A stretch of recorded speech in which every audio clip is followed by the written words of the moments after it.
Uma fotojornalista fez uma denúncia grave sobre a agência Reuters. Vamos saber o que foi agora com Pedro Zambarda no Plantão do Meteoro. Bora lá. Oh, vai.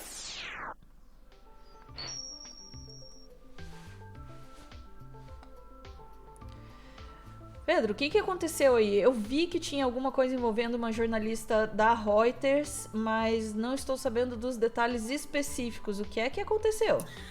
Pois é, a gente vai contar essa história toda, Ana. Ela pediu demissão da agência Reuters. Tenho amigos que já trabalham na Reuters. As pessoas não têm ideia do quanto a Reuters, assim, principalmente para nós que estamos aqui no Ocidente, é uma agência britânica. Mas, assim, basicamente todos os sites de notícias do Brasil e do mundo que vocês veem são abastecidos com notícias da Reuters, tá? Uhum. E ela veio com uma denúncia grave. Eu não estou falando o tema do corte no título, eu estou fazendo uma pegadinha com vocês, porque eu estou falando o nome da Reuters para contar esse textão que ela acabou de escrever, publicou há 22 horas, na verdade foi quase ontem. Vamos botar aqui na tela. É um texto que está originalmente em inglês, mas eu vou pegar essa traduçãozinha safada da própria Meta para a gente entender aqui o que rolou. Nos últimos 8 anos, eu trabalhei como fotojornalista freelancer da Reuters, que é uma agência de notícias. Minhas fotos cobrindo histórias foram publicadas pelo New York Times, pela Al Jazeera e outros meios de comunicação na América do Norte, Ásia, Europa e outros lugares. Neste ponto, tornou-se impossível para mim manter uma relação de trabalho com a Reuters, dado seu papel em justificar e permitir o assassinato sistemático de 245 jornalistas em Gaza. Eu devo aos meus colegas na Palestina isso e muito mais. Quando Israel assassinou Anas al-Sharif, junto com toda a equipe da Al Jazeera, na cidade de Gaza, em 10 de agosto, a Reuters decidiu publicar uma acusação totalmente infundada de Israel que al-Sharif era um agente do Hamas. Uma das inúmeras mentiras que veículos de comunicação como a Reuters repetiram obedientemente e dignificaram. Eu quero alertar para isso aqui, gente, que quando a gente fala de imprensa, quando você vê, sei lá, o Jornal Nacional, a Veja, a gente já tem, claro, qual é o posicionamento deles. O posicionamento deles é pró-Estados Unidos e tal. A Reuters é uma agência, assim como a CNN americana, a CNN brasileira não, já virou meio palhaçada algumas coisas, mas a CNN americana, eles são veículos que sim, são imperialistas, mas eles têm uma série de códigos de conduta. Não sei se você sabe, Ana, repórter da Reuters não pode chamar líder autoritário de ditador. Tá no manual deles. Ah, é? Não pode. Oh. Você tem que chamar de líder. Eles têm pretensamente uma nota neutra.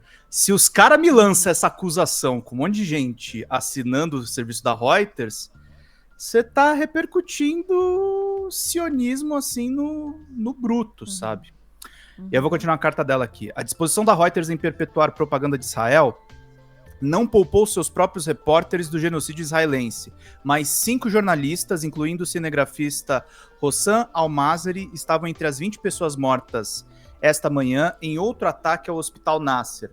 Foi o que foi conhecido como um ataque de toque duplo, no qual Israel bombardeia um alvo civil, como uma escola e um hospital, espera a chegada de médicos, equipes de resgate, jornalistas e ataca o local novamente.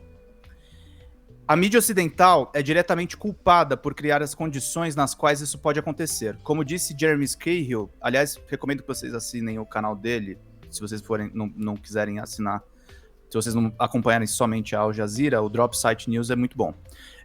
Todos os principais meios de comunicação, do New York Times ao Washington Post, da Associated Press a Reuters, serviram como esteira rolante para a propaganda israelense, higienizando crimes de guerra e desumanizando vítimas, abandonando seus colegas e seu suposto compromisso com reportagens verdadeiras e éticas. Ao repetir invenções genocidas de Israel sem determinar se elas têm alguma credibilidade, abandonando intencionalmente a responsabilidade mais básica do jornalismo, os meios de comunicação ocidentais tornaram possível o assassinato de mais jornalistas em 2 anos do que uma pequena faixa de terra em uma pequena faixa de terra, do que na Primeira Guerra Mundial, na Segunda Guerra Mundial e nas guerras da Coreia, do Vietnã, do Afeganistão, da Iugoslávia e da Ucrânia juntas. sem falar na fome de uma população inteira, destruindo as suas crianças e queimando pessoas vivas.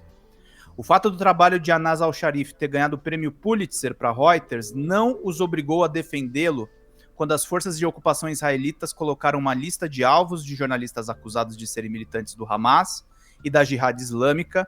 Isso não os fez defendê-lo quando ele apelou à mídia internacional por proteção depois que um porta-voz israelense postou um vídeo deixando clara a sua intenção de assassiná-lo após uma reportagem que ele fez sobre a crescente fome de crianças e mulheres em Gaza. Isso não os obrigou a relatar honestamente a sua morte quando ele foi caçado e morto semanas depois.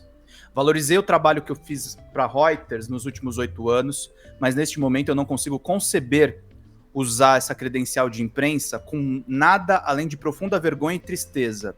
Eu não sei o que significa começar a honrar a coragem e o sacrifício dos jornalistas em Gaza, os mais corajosos e melhores que já existiram, mas daqui para frente direcionarei quaisquer contribuições que eu fizer como freelancer com isso em mente. Essa jornalista aqui, que é a Valéria Zink, deixa eu voltar aqui pro linguagem original do texto, que é em inglês. Ela pediu demissão ontem, porque é isso, Ana. Estão exterminando jornalistas, e agora não é só jornalistas de mídia árabe, até as mídias ocidentais estão sendo executados. Eu trouxe esse corte aqui para falar uma coisa muito importante. Assim, é um privilégio que a gente tem aqui no Meteoro a liberdade de trazer esse assunto, que é um assunto que não dá muita visualização. Então, realmente, eu usei um truque aqui para ver se pega pelo nome Reuters e não pelo nome do real do assunto. É um privilégio porque, infelizmente, a gente tem colegas que estão ganhando viagens para Israel, estão ganhando viagens caras, estão sendo muito bem remunerados para não contar essa história que eu estou contando aqui para vocês. E veja bem, eu não sou palestino, eu não tenho parentes palestinos. Seria muito mais cômodo para mim me aliar ao sionismo do ponto de vista financeiro, mas isso aqui é desumano, tá? E eu acho que essa mulher teve muita fibra de dizer isso. Que nem teve um colega meu, por exemplo, que pediu demissão da Folha de São Paulo quando apoiaram o golpe contra Dilma. Na época chamaram esse cara de maluco. Deu no que deu, né, gente? A gente encarou aí anos muito difíceis de golpe. Claro que essa situação é infinitamente mais grave, mas a gente precisa ter mais altivez ao trazer essas informações, porque tá chegando tudo distorcido. E por outro lado, a gente tá vendo perfis que estão trazendo as mortes das crianças no local e as pessoas não se sensibilizam mais. Tipo, por muita contribuição do que não é dito. É preciso mesmo, Pedro, a gente começar a deixar, ou continuar deixando cada vez mais evidente o papel do jornalismo no genocídio em Gaza. A normalização do que está acontecendo ali, não dar nome, vamos falar por falar em não dar nome para as coisas, não dar nome para o genocídio em Gaza, de genocídio já é parte do problema, né? Muitas vezes aí oculto sob uma pretensa objetividade, né? Sempre essa questão, mas por trás dessa pretensa objetividade tem uma subjetividade muito grande, tem um apoio, né, às ações de Israel como governo, e as ações que estão levando, né, ao extermínio da população em Gaza. E muitas vezes esse silenciamento e essa cumplicidade, não é silenciamento, né? Essa cumplicidade com o genocídio, ela ignora até mesmo que os próprios colegas estão, né? E é isso que é mais doloroso no texto dela, né? Os próprios colegas, gente que trabalha com você, está sendo acusado de ser terrorista e sua morte está sendo justificada e todo mundo está quieto. E é realmente inacreditável que a gente esteja vendo tudo isso acontecer diante dos nossos olhos e a gente continue reportando da forma como a mídia hegemônica em geral vem reportando, né? Sim.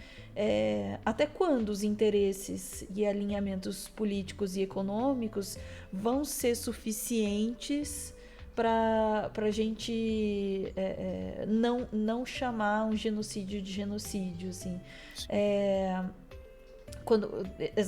Quando matérias sobre a fome em Gaza não são capazes de comover, o que mais que a gente precisa? Eu acho que não tem o que mais precisa nesse caso. É todo mundo cúmplice. É todo mundo Sim. cúmplice. E o jornalismo, nesse caso, eu acho que é talvez uma das atuações mais vergonhosas do jornalismo. E uma hora a gente vai olhar para trás com essa percepção muito mais evidente, assim, né? Claro, a participação do jornalismo em ditaduras, em massacres, do lado Na guerra ao dos terror, poderosos. né? Assim, a participação do jornalismo tá dada, não é a primeira vez, tá, gente? Não. Também não vamos ser inocentes nesse sentido. Mas a participação do jornalismo nesta tragédia especificamente, ela é bastante intensa, sabe? E deixa eu só blindar o nosso jurídico, e eu tô sendo bastante comedido nas palavras aqui, mas eu queria fazer uma recomendação para ter uma galerinha que às vezes quer acusar. Pedro, você tá sendo antissemita. Vejam a entrevista do Michel German na Folha de São Paulo, em vídeo. Tá aqui no YouTube. Eu nem vou rodar aqui, mas é uma boa recomendação que eu tenho. O Michel é uma pessoa que eu não concordei nesse desenrolar do genocídio em Gaza. Acho que em vários momentos ele errou, fez acusações de antissemitismo onde não tinha, mas ele faz o meia-culpa nessa entrevista. Ele fala, está acontecendo um genocídio em Gaza. Para mim é dolorido dizer isso, ele tem relações com o Estado de Israel. Mas quanto antes, assim, eu conclamo os nossos amigos judeus, aceitem, está acontecendo um genocídio, a gente tem que fazer alguma coisa para parar isso. Eu queria só desviar um pouquinho da rota da comunicação, a gente já falou da culpa da imprensa, então vamos falar da culpa das pessoas que eventualmente suportam o Estado de Israel. Gente, a gente precisa encontrar uma solução. E eu espero que não seja a solução do Netanyahu. Esse é o ponto. Dizer que está acontecendo um genocídio em Gaza não é de alguma forma, entende? Falar contra os judeus. Não. Em absoluto. Em absoluto. Não, nunca. Mas o que o governo em Israel está fazendo está errado, né? E com a conivência internacional de muitos países e com a conivência e cumplicidade da imprensa. Sim. Né? Só para dar um depoimento pessoal, tá? Eu recebi um convite para viajar para Israel. E é atraente para jornalista, tá? Não quero ser cúmplice de genocídio, mas tem gente que tá indo. Né? Depois vai ter que se acertar com a história. Depois vai ter que se acertar com a história, exatamente. É essa conta com a história que a gente espera quando que vai chegar, né? Só que ela chega muito tarde. Ela pode até chegar, mas ela vai chegar muito tarde para como os jornalistas, os colegas ali que né? Enfim. Ficamos por aqui, Pedro? Ficamos. Sim, Rafa, foi um convite macabro. Vamos lá, chat. A gente volta em instantes para mais assuntos do dia. Coragem.